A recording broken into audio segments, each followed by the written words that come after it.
Kung ang edad mo ay 41 to 55 years old at nakakapag-ipon ka ng 45,000 per year, kung naghahanap ka kung saan ka pwede magsimula para sa iyong pang-retirement na rin, pwede kang magsimula sa Kaiser na tinatawag namin na level 1 investing kasi tatlo na yung meron ka dito.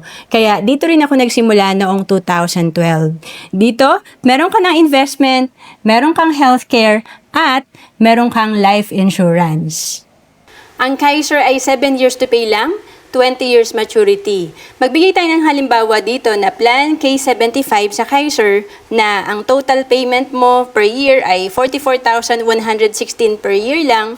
Times 7 years, ang total investment mo nasa 308,813.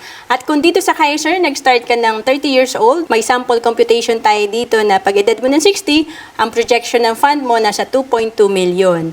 At pag edad mo ng 65, ito ay nasa 3.6 million.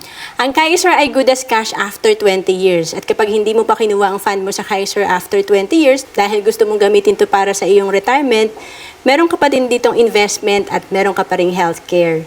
And ang maganda sa Kaiser, pwede ka mag-apply online. Kaya pwede ito sa mga OFW. To know more about Kaiser, message mo lang ako sa FB, Roancelis Capistrano.